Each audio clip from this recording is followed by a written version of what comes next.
Hi, fourth grade, it's Mrs. Schaefer. Today we are going to read the very last chapter of Shiloh, chapter 15.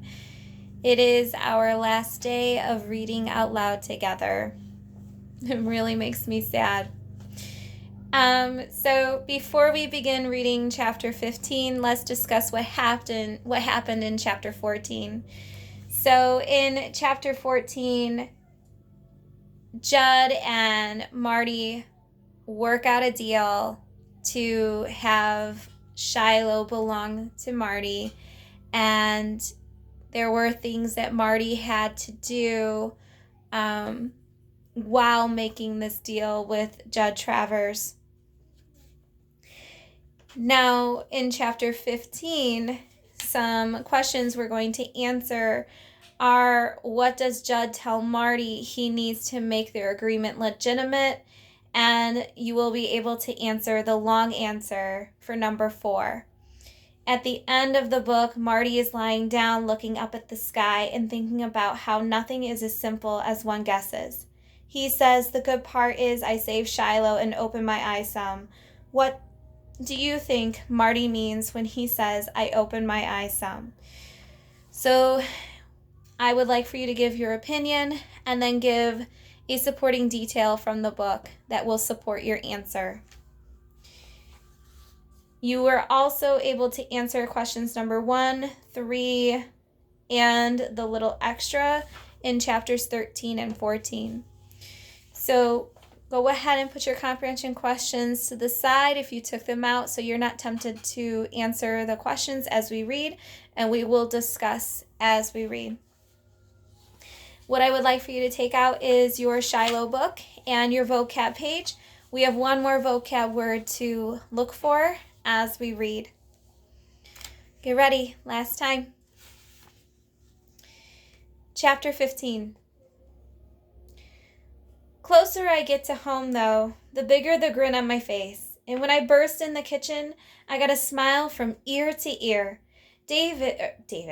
Dad's having his coffee and Ma's in the living room listening to the Sunday morning service by Brother Jonas.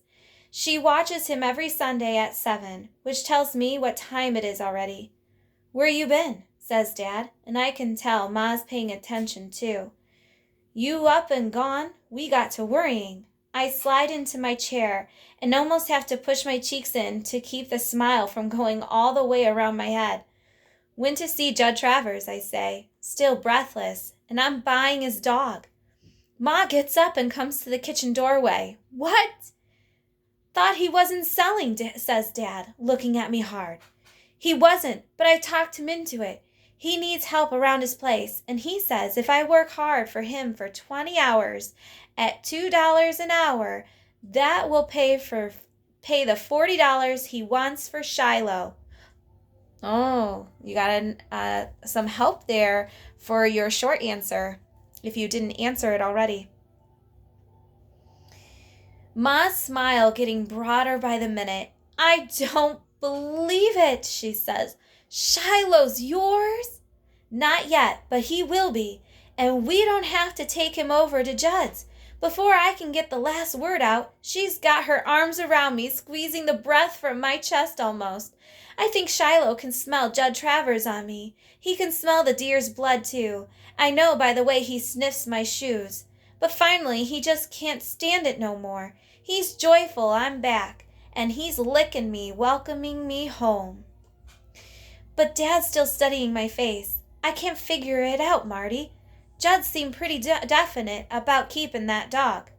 What was said between you? I really didn't want to lie no more. If I tell Ma and Dad everything except about the deer, that's lying by omission. Omission meaning leaving it out. Ma says not telling the whole truth. But if I tell about the deer after promising Judd I wouldn't, then I would have lied to Judd. Rather lie to Judd than my folks. But I figure it this way. Dad wouldn't report Judd even if he saw him shoot a doe out of season, because that's the way it's always been around here. That don't necessarily make it right, of course, but with him feeling that way, nothing's going to change if I do tell him about Judd and the deer. And because I promised not to, I don't. Right now, the most important thing to me is Shiloh. Told him I wasn't going to give Shiloh back no matter what, I tell Dad. They are sure staring at me now, him and Ma. You said that to Judd Travers? Dad asked, scooting back in his chair. Only thing left to say. Only thing I can think of to do I hadn't tried already. Wasn't going to tell him he could take me to court, and I'd tell the judge how he kicked his dogs, but didn't have to go that far. Guess he needs help around his place. Ma turns to Dad. You know, I think it's because Shiloh was hurt. I think he figures that dog's never going to be what it was, and that's why he was willing to let it go. Figured he got rid of a lame dog, and the best of the bargain, too. That's what I figure, I say. And at last, Dad begins to smile. So we got ourselves a new member of the family, he tells me, and that's about the nicest thing I heard said in this house in my life. Then Becky and Darlin wakes up, sad face, 'cause they think we got to take Shiloh over to Judd's. I tell 'em the news, and Darlin, she starts dancing. Becky joins in, whirling herself around, and then Shiloh smiling his dog smile. Everybody whooping and carrying on. Ma turns off the TV and makes waffles, with a big pat of margarine in the center of each one and hot homemade brown sugar syrup filling the plates. She even makes a waffle for Shiloh. We're going to make that dog sick if we're not careful. Now all we got to worry about is how we can afford to feed him as well as ourselves, Dad says finally. But there's food for the body and food for the spirit, and Shiloh sure enough feeds our spirit. We about to pet Shiloh to death. Every time he turns around, someone's got a hand on him somewheres. I take him out for his first gentle run since he got hurt, and once up on the hill, him running free, the good feeling inside me grows bigger and bigger, and I have to let it out. I hunch up my shoulders and go, "Yoo!" Shiloh jumps and looks at me. "Yoo!" I go again, out of joy and jubilation, the way they do in church. And suddenly Shiloh joins in with a bark, a pitiful kind of bark, like he's got to be taught how, but it's a happy bark, and he's learning. Only bit of sadness left in me is for the deer, wondering too about whose business it is when someone breaks the law. Wonder if Dad wouldn't never tell on Judd no matter what he done. Bet he would. There's got to be times that what one person does is everybody's business. Monday afternoon at 3 o'clock, I'm waiting on Judd's porch when he pulls up. All his dogs is chained out to the side of the house, and they get to barking like crazy. I don't try to get near 'em, 'cause a chained dog can be mean. I've already restacked Judd's wood pile, but he wants me to do it again. Put the big pieces here, the little ones there. He is looking mean and grumpy, like maybe he's disgusted with himself for letting me have that dog so easy. When I finish the woodpile, Judd hands me the hoe. "You see that garden?" I nod. "You see that corn? I want the dirt chopped up so fine I can sift it through my fingers," he tells me. Now, I see what he's getting at. He's going to make it so there's no way I could please him. I'll put in my 20 hours and he'll tell me my work wasn't no good. He wants his dog back. I hoe till I got blisters on both hands, sweat pouring down my back. Wish I could do my work in the early morning before the sun's so fierce. But I don't complain. I take off my t-shirt finally, wrap it around my head to make the sweat out of my eyes, and I keep on. Shoulders so red I know they'll hurt worse than anything the next morning. And they do. Next afternoon, Judd sets me to scrubbing down the sides of his trailer and his porch, shining up the windows, raking the yard. He sits on a folding chair in the shade, drinking a cold beer. Don't offer me nothing, even water. I hate him more than the devil. My mouth is so dry, it feels like fur. Third day, though, he puts out a quart jar of water for me when I go to pick his beans. I bend over them rows so long, dropping the beans into a bucket. I think I'm going to be bent for life. When I'm through, Judd sort of motions me to the porch, like I can sit there if I want while I drink my water. I almost fall onto that porch, glad to be in the shade. Looks like you got yourself some blisters, he says. I'm okay, I tell him, and take another long drink. How's Shiloh, he asks. First time he's called the dog by that name. He's doing fine. Still got a limp, but he eats good. Judd lifts his spear to his lips. Would have been a good hunting dog if I could just have kept him home, he says. The other dogs never run off. I think about that a while. Well, I say finally, each one is different. That's the truth. Kick one and he just goes under the porch for an hour. Kick another, he goes off and don't come back. I'm trying my best to think what to say to that. Like, how come he has to kick them at all? Then I figure nobody likes to be preached at, no matter how much he needs it. Least of all Judd Travers, who is 30 years old if he's a day. Some dogs, it just makes 'em mean when you kick 'em, I say finally. Other dogs, it makes 'em scared. Shiloh got scared. Never beat my dogs with a stick, Judd goes on. Never did that in my life. I don't say anything right away. Finally, though, I ask, how your dog's doing? Raring to go out rabbit hunting, Judd says. We look over at his 3 dogs, all pulling at their chains and snarling at each other. That biggest dog now, Judd goes on, he's the loudest squaller I got. I can tell from his racket whether he's following a fresh track or an old one, if he's running a ditch, swimming, or treed a coon. That's pretty good, I say. Littlest one, he's nothing but a trashy dog. He'll run down most anything except what I'm after. Hope the others'll learn him something. And the middle dog, well, she gives a lot of mouth too, even barks at dead trees. The dogs were fighting now, and Judd throws his Pabst can at him. You all he yells, hush up. The can hits the biggest dog, and they all scatter. Don't much like being chained, Judd says. Guess nobody would, I tell him. I put in 10 hours that week, meaning I make up 20 of the dollars I owe him. Got 1 more week to go. When I leave of an afternoon for Judd's, Shiloh goes with me just so far, then he goes to whining and turns back.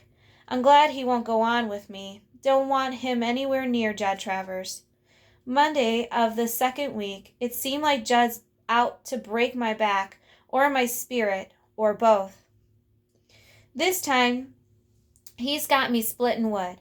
I got to roll a big old piece of locust wood over to the stump in his side yard, drive a wedge in it, then hit the wedge with a sledgehammer again and again till the wood falls apart in pieces to fit his wood stove. Then another log and another. I can hardly get the sledgehammer up over my head, and when I bring it down, my arms is so wobbly my aim ain't true. Almost dropped the hammer. This ain't a job for me, and if Dad saw what Judd was making me do, he'd tell him it wasn't safe. But Judd's out to teach me a lesson, and I'm out to teach him one. So I keep at it. Know it takes me twice as long as Judd to split that wood, but I don't stop. And all the while, Judd sits on his porch, drinking his beer, watching me sweat. Sure does his heart good, I can tell. Then he says something that almost stops my heart cold. Laughs and says, Boy, you sure are putting in a whole lot of work for nothing. I rest my back a moment, wipe one arm across my face. Shiloh's something, I tell him. You think you're going to get my dog just 'cause you got some handwritten on a piece of paper? Judd laughs and drinks some more. Why, that paper's not good for anything but to blow your nose on. Didn't have a witness. I look at Judd.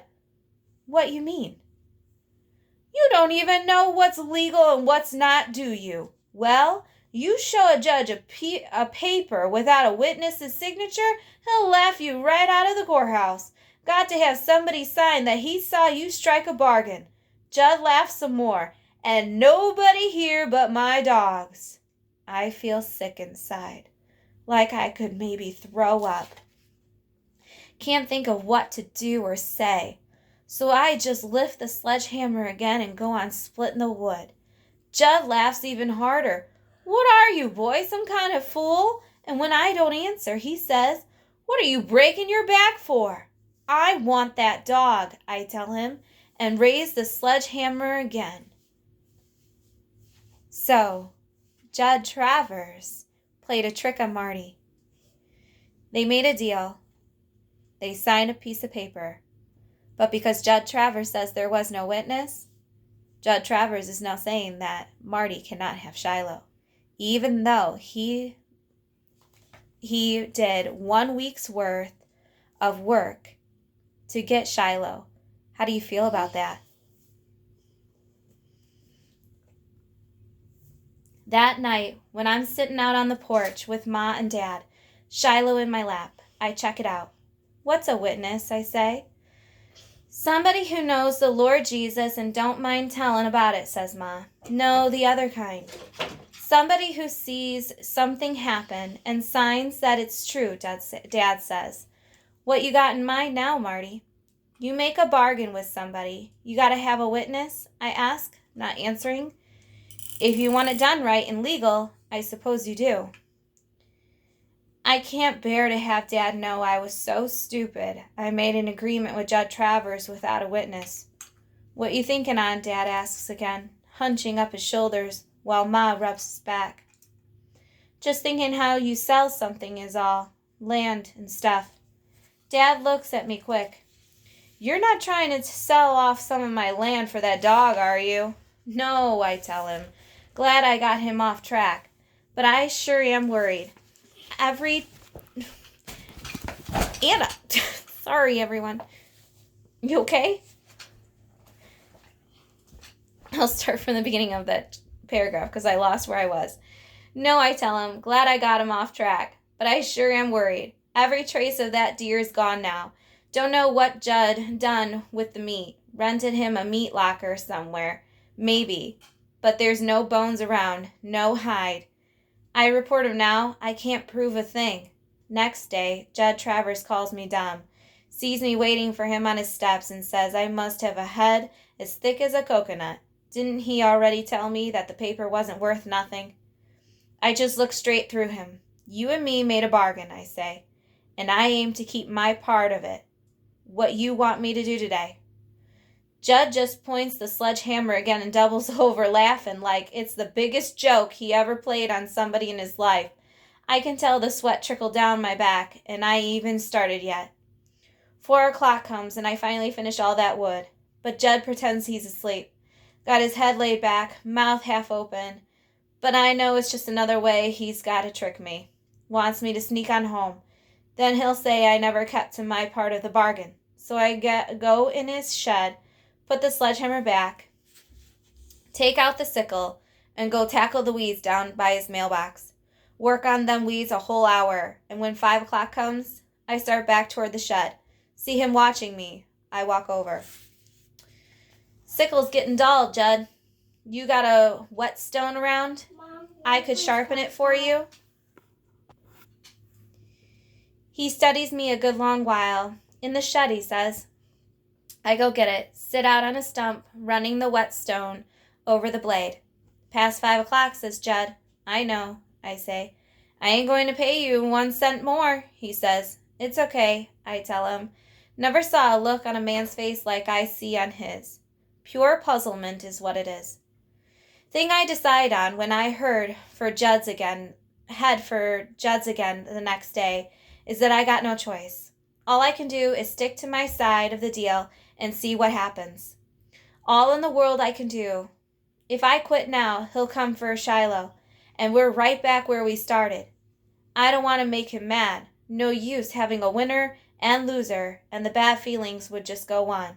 Don't want to have to worry about Shiloh when he's running loose and I'm in school. Don't want to feel that Judd's so sore at me, he'll think up any excuse at all to run his truck over my dog. Would you keep going? Would you keep working for Judd if he did that to you? Or would you do what Marty did? Keep your end of the bargain. Only sign in this world we're making progress is the water Judd puts out for me. This day, it even has ice in it, and Judd don't say one more word about a witness. In fact, when I'm through working and sit down on his porch to finish the water, Judd talks a little more than usual. Only bond we got between us is dogs, but at least that's something. I decide to say something nice to Judd. Tell him how good looking his dogs are.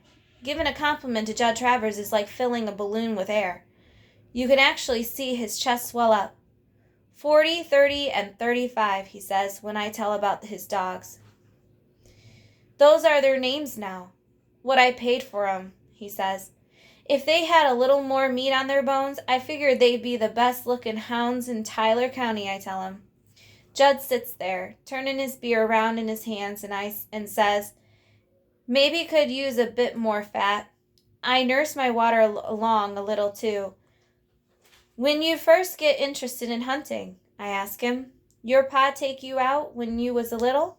Judd spits. Didn't know a man could drink beer and chew tobacco at the same time, but Judd does. Once or twice, he says. Only nice thing about my dad I remember. Mommy, please pause it. It's the first time in my life I ever felt anything like sorry for Judd Travers. If you weighed it on a postal scale, would hardly move the needle at all, but I suppose there was a fraction of an ounce of sorry for him somewhere inside me. When I thought on all the things I'd done with him, with my own dad, and how Judd could only remember hunting, well, that was pretty pitiful for a lifetime. Thursday, when I got there, Judd's meanness has got to the best of him again, because I can see he's running out of work for me to do, just giving me work to make me sweat. Dig a ditch to dump his garbage in, he says. Hoe that cornfield again, scrub that porch, weed that bean patch. But close on to 5 o'clock, he seems to realize that I'm only going to be there one more time. I'd worked real hard that day, did anything he'd asked, and done it better than he asked me to. Well, one more day, Judd says, when I sit down at last with my water, and him with his beer. What you going to do with that dog once he's yours? Just play, I tell him. Love him. We sit there side by side while the clouds change places, puff out, the wind blowing 'em this way and that. I'm wondering how things would have turned out if it hadn't been for that deer. If I just knocked on Judd's front door 2 weeks ago and told him I wasn't giving Shiloh up, what would have happened then? To tell the truth, I think Ma's right. Judd would have sold him to me by and by because of Shiloh's limp. Judd's the kind that don't like that in a dog. Same as he don't want a dent or a scratch of any kind on his pickup truck. Makes him look bad, he thinks. His truck's got to be perfect to make up for all the ways Judd's not. The last day I work for Judd, he inspects every job I do, finds fault with the least little thing, keeps pestering me, making me hang around, do my work over. When it's time to go, I say, well, I guess that's it then. Judd don't answer, just stands in the doorway of his trailer looking at me. And then I get the feeling he's going to tell me I can take that paper he signed and use it for kindling. Tell me I can call the game warden if I want. There's not a trace of that deer left. The 2 weeks of work I put in for him was just long enough for rain to wash away the blood, for the field grass to spring back up again where the deer was shot. He still don't say anything, though, so I start off for home, chest tight. Just a minute, says Judd. Oh no, what's he gonna say now? I stop. He goes back inside the trailer, me waiting there in the yard. What am I going to say? He tries that. What am I going to do? And then Judd's back in the doorway again, and he's got something in his hand. Comes down the steps halfway. Here, he says, and it's a dog's collar, an old collar. but better than the one Shiloh's got now. Might be a little big, but he'll grow into it. I look at Judd and take the collar. I don't know how he done it, but somehow we learned to get along. Thanks a lot, I tell him. You got yourself a dog, he says, and goes inside again. Don't even look back. I get home that evening and Ma's baked a chocolate layer cake to celebrate. A real cake, too. Not no Betty Crocker. After dinner, Ma and Dad on the porch. The four of us rolls around on the grass together. Darlin, Becky, Shiloh, and me. Becky tries to give Shiloh her butterfly kiss, but he don't hold still long enough to feel her eyelashes bat against him. Just got to lick everywhere on her face. And long after Becky and Darlin goes inside, I lay out there on my back in the grass, not caring about the dew. Shiloh's against me crosswise, his paws on my chest. A vocab word, finally. What's the word? Crosswise. Crosswise means running diagonally or across something. So the way Shiloh is against Marty is like on a diagonal or laying, diagonally and sideways. Okay? Let's continue reading. I look at the dark closing in, sky getting more and more purple, and I'm thinking how nothing is as simple as you guess. Not right or wrong, not Judd Travers, not even me or this dog I got here. But the good part is, I saved Shiloh and opened my eyes some. Now that ain't bad for 11. There's your long answer. There's your hint. So remember that the long answer was your opinion of what do you think Marty means when he says, I opened my eyes some. I want to know what you think and give evidence and details from the book. And that's it. I thought there was more, but that's the end. So that is the end of Shiloh. Thanks for reading with me. Now, we answered all of our all of our vocab, and all of your comprehension questions should be answered at this point. Remember, number 1 was in chapter 13. What animal does Marty catch Judd kill out of season? Number 2, in chapter 15, what does Judd tell Marty he needs to make their agreement legitimate or true? Short answer, in chapter 14, what is the deal that Marty and Judd make? There's 2 parts, so I need 2 sentences for 2 answers. Your long answer, at the end of the book, Marty is lying down, looking up at the sky and thinking about how nothing is as simple as one guesses. He says the good part is I saved Shiloh and opened my eyes some. What do you think Marty means when he says, I opened my eyes some? So remember that you are going to give your opinion and evidence from the book. And the little extra, at the end of chapter 13, Marty sees Judd kill an animal. How does Marty react? He does 2 things. What were those 2 things? And that's it for Shiloh. That's the end of this section of chapters 13 through 15. I enjoyed reading with you. Bye, 4th grade.